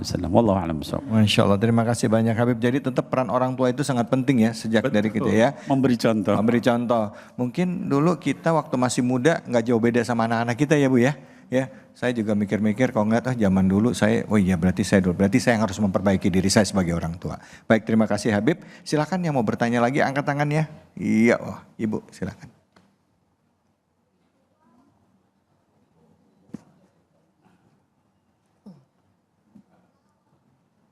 Bismillahirrahmanirrahim. Assalamualaikum warahmatullahi wabarakatuh. Waalaikumsalam warahmatullahi wabarakatuh. Nama saya Doharni Anisyah Daulaye, Majelis Taklim Al-Muhajirin. Ya, silakan. Izin bertanya Ustadz, saya sering dicap sok suci di keluarga karena saya sering mengajak untuk berbuat baik kepada tetangga. Bagaimana ya Pak Ustadz supaya mengingatkan keluarga saya itu supaya mau berbuat baik kepada tetangga? Bukankah Islam sejatinya itu kita sebagai muslim harus mengikatkan keluarga. Mohon penjelasannya Ustadz. Assalamualaikum warahmatullahi wabarakatuh. Waalaikumsalam warahmatullahi wabarakatuh. Silakan Habib Muhammad, fadhal. Baik, pertama kita mengajak kebaikan itu sangat mulia. Tapi pertama diniatkan dengan niat yang bagus. Man fataha ala nafsi baban niyatin hasanah fatahallahu alaihi sab'ina baban minat taufiq. Di dalam kitab Al-Isra'ul Muqarrabin itu dikatakan siapa orang berniat dengan niat yang bagus. Ini secara umum orang hadir maulid, pengajakan watawasau bil haqqi watawasau bis sabar itu dengan niat saling menasehati karena Allah, saling mengingatkan karena Allah. Yang penting niat dulu nih. Karena ada orang yang membosankan, tatawul. Gimana membosankan? Setiap ketemu orang nasihatin, setiap ketemu orang nasihatin, setiap ketemu orang nasihatin. Itu min alamatil jahil, bahkan ulama mengatakan. Ada yang nggak ada tahu tempat, nggak, kita ajakan kebaikannya bagus. Mungkin tata cara mengajak kebaikan itu retorikanya yang perlu kita perbaiki. Di antara untuk memperbaiki hal tersebut pertama niat. Jadi diniatkan, misal nih orang diajak ke masjid, ayo ke masjid. Orang nggak datang ke masjid, dia ngambek-ngambek, dia marah-marah, cemberut-cemberut. Itu bukan retorika yang bagus. Karena la ikrah fid din. Tidak ada dalam hal sedekah apa segala macam, harus dipaksa orang tersebut, tidak. Seperti siapa? Kita hadiri seperti mencontoh akhlaknya baginda Nabi besar Muhammad sallallahu. Jadi siapa orang berniat dengan niat yang bagus, maka Allah pertama nih Allah akan bantu. Dalam kitab Al-Isra'ul Muqarrab itu dikatakan Allah Subhanahu wa taala akan membukakan buat dia 70 pintu hidayah taufik. Kita bahkan ithnani la yanzurullahu yaumal qiyamah. Ada dua yang tidak dipandang oleh Allah yaumal qiyamah. Pertama jarusu, orang yang berbuat buruk pada tetangga. Tetangganya lapar dia diamin aja. Itu enggak dipandang oleh Allah. Kalau kita lihat nih, tidak dipandang oleh Allah. Waqati'ur rahmi, dan orang yang selalu memutuskan silaturahmi. Nah, memutuskan silaturahmi orang kadang salah. Kalau udah tersambung bukan menyambung namanya. Itu cuman menambahkan kerabat aja. Yang namanya menyambung dari memutuskan, orang yang memutuskan silaturahmi kita sambung. Itu namanya menyambung silaturahmi. Kalau udah masih bisa pakai telepon apa segala macam itu namanya sudah tersambung. Nah, kalau menghadapi orang-orang sama keluarga, apalagi dia mengatakan kalau boleh agak sedikit apa tuh Bang David nyeleneh ya apa sih? Kalau dia ngatakan sok baik banget sih lo, jawab aja mendingan gua sok baik daripada lo sok buruk. Ada kalau jawabannya nyeleneh, kalau memang kita sudah ngomongnya bagus-bagus, artinya kan orang tuh masya Allah mulut manusia tuh kan kadang-kadang nggak bisa nah bagaimana kita sabar? Apakah dengan itu baru sedikit ujian sedikit kita berdakwah di rumah tangga? Ini dakwah di rumah tangga itu lebih berat daripada dakwah sama ibu-ibu 100.000 orang depan kita. Gitu ya. Dakwah di dalam rumah tangga kita itu lebih berat. Makanya kullukum ra'in wa kullukum mas'ulun an ra'iyati. Makanya orang itu bertanggung jawab besar di rumah kita. Ini ngurus anak sama keluarga sama istri itu kadang-kadang lebih ruwet daripada ngurus orang lain. Karena dia sering ketemu sama kita. Abah ini sering ketemu Mbak sehat gitu. Jadi ibu harus apa? Sabar. Karena sabar itu akan membuahkan hasil. Tapi juga jangan setiap kali ketemu, Bu Bos, kadang-kadang membosankan. Sekali kita ajak, udah dia nggak mau nggak apa-apa. Nanti sekali lagi kita ingatkan. Jadi dengan lemah lembut, dengan akhlak yang bagus, dengan niat yang bagus, dan karena Allah Subhanahu wa taala bukan liuqal, bukan untuk dikatakan tadi orang ibu mengatakan, oh kau ini seperti orang baik, untuk dikatakan oh kau ini orang baik, tidak. Kita berbuat tersebut bukan ingin dikatakan bahwa kita ini orang baik, tapi kita melakukan hal tersebut pengen mengharapkan keridhaan Allah yang tadi dikembalikan dalam surah Al-Ahzab. Banyak juga orang-orang itu untuk diajak berperang tapi dengan niat riya. Tidak, kita tidak niat riya. Terserah orang mau bilang apa, kita tetap berbuat baik karena Allah. Oke, baik ya Bu ya. Bu, niatnya lurus lillahi ta'ala, nggak usah apa peduli apa orang ngomong, yang penting tahu apa yang kita kerjain. Caranya juga kata Habib tadi dilihat ya, jangan monoton ya, orang juga lama-lama sebel juga kali ya Bu ya. Iya Bu, betul. Silakan. Selanjutnya yang mau nanya angkat tangan ya. Mana? Silakan Ibu. Ya.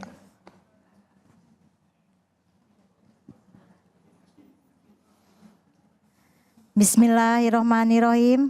Assalamualaikum warahmatullahi wabarakatuh. Waalaikumsalam warahmatullahi wabarakatuh. Nama saya Ibu Yusnia dari Majlis Taklim Al-Muhajirin. Izin bertanya Habib. Ya, silakan. Bagaimana caranya untuk berhati-hati dari penyakit munafik di era digital ini? Mohon pencerahannya. Terima kasih. Wassalamualaikum warahmatullahi wabarakatuh. Waalaikumsalam warahmatullahi wabarakatuh. Habib Nabil, silakan Habib, fadhol. Iya baik. Jadi Ibu yang bertanya dan juga mewakili semua baik yang hadir di sini maupun yang nonton di rumah ya anak-anakku sekalian, kaum muslimin muslimat. Yang pertama dan utama ya di dalam kita supaya menjaga dari kemunafikan itu adalah betul-betul kita ikhlas karena Allah. Nomor satu itu. Mulailah kalau kita sholat itu karena Allah. Mau ada orang, gak ada orang, malam hari bangun sendiri atau siang hari di masjid apa di rumah, kita tetap khusyuk kepada Allah. Jaga itu ya keikhlasan. Kalau kita ngasih sama orang lain, ngasih itu dengan ikhlas. Ya tidak berharap, tolong nih saya kasih tapi tolong sebut nama saya ya. Kasih awas jangan disebut, kalau nggak disebut marah. Nah itu seperti itu melatih kita, akhirnya nanti jadi ria, jadi sum'ah, jadi hal-hal yang lain yang kemudian ngotorin hati kita nggak bisa jadi orang yang ikhlas. Nah kemudian yang ketiga, kalau kita beramalkan Nabi kita ngajarin kita sallallahu alaihi wasallam adalah orang kalau dikasih tangan kanannya ngasih, tangan kirinya nggak tahu, gitu ya. Artinya apa? Biasakan seperti itu. Kalau kita mau dilihat mura'atullah, selalu kita merasa bahwa kita ini muraqabatullah, dilihat, diawasi oleh Allah Subhanahu wa taala. Sehingga ketika kita di keluarga, di jalan, di mana-mana itu tetap kita terjaga dari kemunafikan, ya. Nah, kemudian yang kedua selain kita menata hati, yang kedua juga menjaga pergaulan. Orang dikatakan almar'u kata baginda Nabi sallallahu alaihi wasallam ma'aman ahabba. Itu tergantung siapa yang dia cintai. Kalau dia teman akrabnya adalah orang yang munafik, lambat laun ke bawah gitu. Maka dalam pepatah bahasa Arab dikatakan su'ul khuluq yu'di. Akhlak yang jelek itu nular. Gitu ya. Kalau kita dengar duduk dengan orang suka ngomongin orang, nanti lambat laun nggak kerasa kita ngomongin orang. Setidaknya nanggapi. Gitu ya.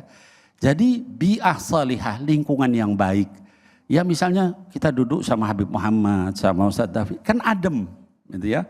Kenapa? Dengar nasihat, dengar hal-hal yang baik, ayat, hadis, itu membuat kita juga jadi baik, gitu ya. Jadi bi'ah salihah, ya. Kemudian yang ketiga manhaj, ya. Caranya yang benar. Bagaimana caranya? Sering hadir di majelis ilmu, majelis zikir, ya. Kenapa? Karena itu cahaya, ya. Al ilmu nur, ya. Ilmu itu cahaya buat kita. Kalau kita hadir di majelis ilmu yang ilmu benar, ya. Kalau hadir majelis ngomongnya jorok dan sebagainya, ya jangan diikutin. Nanti malah kita ketularan sama ustadznya itu ya, atau ustazahnya. Cari yang betul-betul bisa menenteramkan hati, membuat kita jadi khusyuk, jadi baik, jadi akhlaknya bersih dan seterusnya. Dengan 3 hal itu kalau kita istiqomah, maka insya Allah nanti kita berjumpa dengan Allah dalam keadaan yang betul-betul baik. Ikuti Nabi Muhammad SAW, dikatakan beliau itu kalau ketemu sama orang, beliau yang duluan ngucap salam. Ya, padahal manusia paling mulia. Kalau orang itu datangi beliau, beliau yang pertama kali mengulurkan tangan. Apa kita seperti itu? Ya. Kalau orang itu menjabat tangan beliau, beliau yang terakhir melepas. Gitu ya. Kalau dipanggil nggak pernah noleh, seluruh badannya yang noleh. Kalau misalnya ngobrol, nggak pernah beliau memalingkan wajahnya ke tempat yang lain, tapi sepenuh ini. Hal-hal seperti itu Bapak Ibu sekalian kalau dibiasakan dalam hidup kita, keluarga kita dan semua, itu nanti jadi kebiasaan. Kita nggak suka dengan akhlak yang tidak baik tadi. Ya.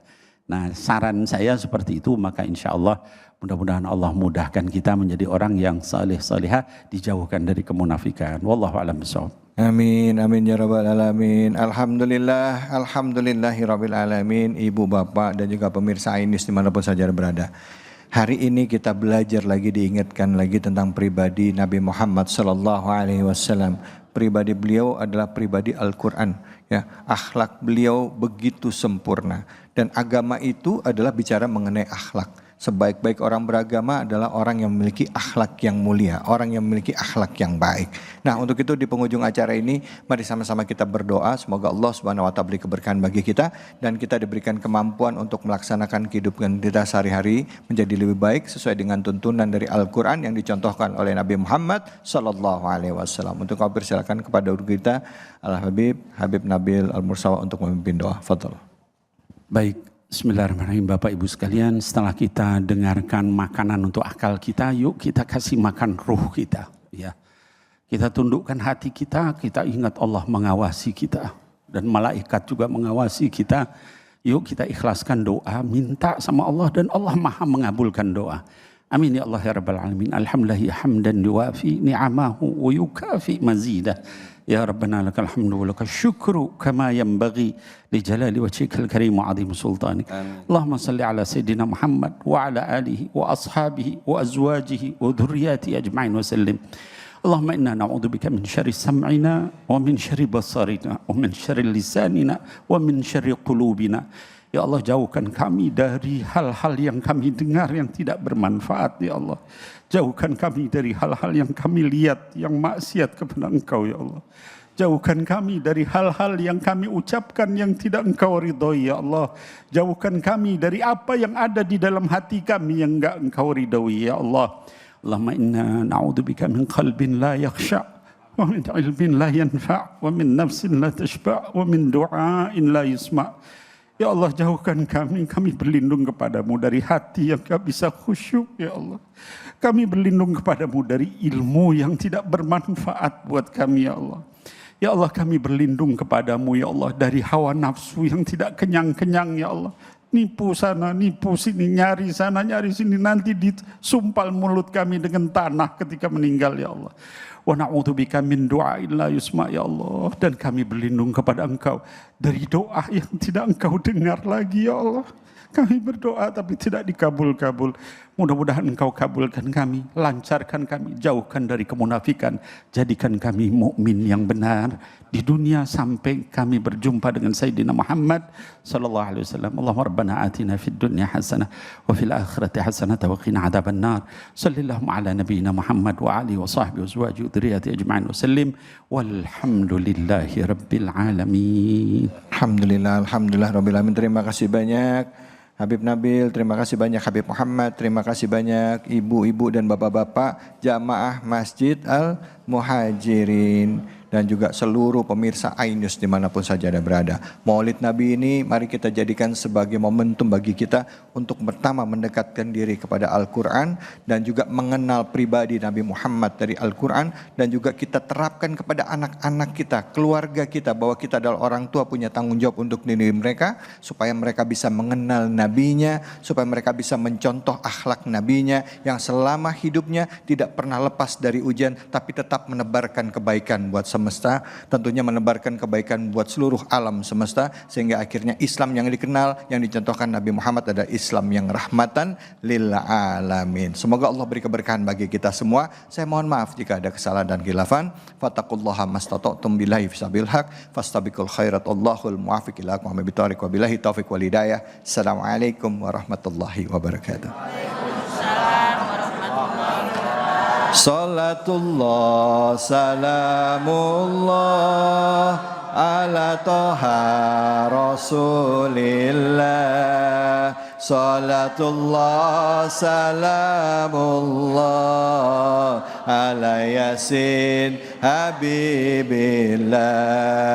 Tawassalna bi bismillah wa bil hadi rasulillah wa kulli mujahidilillah bi ahlil badri ya Allah. Salatullah salamullah ala toha rasulillah. Salatullah salamullah ala yasin habibillah. Salatullah salamullah ala toha rasulillah. Salatullah salamullah ala yasin habibillah. Tawassalna bi bismillah wa bil hadi rasulillah wa kulli mujahidin lillah bi ahlil badri ya Allah. Salatullah salamullah ala toha rasulillah. Salatullah